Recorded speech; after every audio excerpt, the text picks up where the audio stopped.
தெய்வ திருமகள் படத்தில் நீலா வந்தாச்சு அப்படின்னு சொல்லி எல்லாரையுமே கவர்ந்து சைவம் படத்தில் அழகு அழகு என அந்த பாடலால் தமிழ் சினிமாவில் கியூட் குழந்தை நட்சத்திரமாக பிரபலமாகி ரசிகர்களை சம்பாதிச்சவங்க தான் நடிகை சாரா அர்ஜுன்.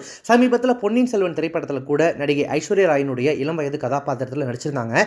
இது தவிர 100க்கும் மேற்பட்ட விளம்பரங்களில் நடிச்சிருக்காங்க. இவங்களுடைய அப்பா ராஜ் அர்ஜுன் பிரபல பாலிவுட் நடிகர். அவர் சாராவின் 1.5 வயதில் அப்பா ராஜ் அர்ஜுன் அம்மா தாய் சன்யா கூட ஷாப்பிங் மாலுக்கு போயிருந்தப்போ விளம்பரப்பட இயக்குனர் ஒருத்தரோட சாரா பட்டிருக்காங்க. அப்படி தொடங்கினது தான் சாராவினுடைய விளம்பர நடிப்பு. அதைத் தொடர்ந்து இயக்குனர் விஜய் இயக்கிய விளம்பர படத்திலும் நடிச்சிருந்தாங்க சாரா. அதன் பிறகு தான் தமிழில் அறிமுகமாகி பிரபலமானாங்க. மம்முட்டி கூட தி கிரேட் ஃபாதர், பாலிவுட்ல 404 என பல படங்களையும் குழந்தை நட்சத்திரமா நடிச்சிட்டு வந்துட்டு இருந்தவங்க.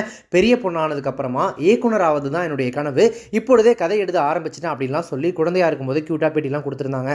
இப்போ அவங்களுக்கு 20 வயசாயிடுச்சு சாராவுக்கு. பிரபல இயக்குனர் ஆதித்ய தார் மிகப்பெரிய பட்ஜெட்ல இயக்கும் துரந்தர் அப்படின்ற படத்துல ரன்வீர் சிங்கிற்கு ஜோடியா நம்ம சாரா அர்ஜுன் அறிமுகமாயிருக்காங்க. ரன்வீர் சிங் 40வது பிறந்த நாளான நேற்று, அதாவது ஜூலை 6ஆம் தேதி இந்த படத்தினுடைய ஃபர்ஸ்ட் லுக் வீடியோ வெளியாகி இருக்கு.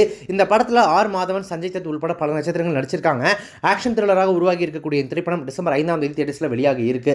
அந்த ஃபர்ஸ்ட் லுக் டீசர்ல சாரா அர்ஜுனுடைய லுக்கை பார்த்துட்டு ஐயோ இந்த பொண்ணு நம்ம தெய்வ திருமகள்ல பார்த்தா குழந்தையா இது, இவங்க இப்போ ஹீரோயினாலாம் நடிக்கிறாங்களா? அதுவும் படத்தினுடைய கதாநாயகனான ரன்வீர் சிங்கிற்கு 40 வயசாகுது, சாரா அர்ஜுனுக்கு இப்போதான் 20 வயசாகுது. இவ்வளோ ஏஜ் டிஃபரன்ஸ்ல அவங்க போயிட்டு ரன்வீர் சிங்கிற்கு ஹீரோயினா அறிமுகமாகறாங்களா?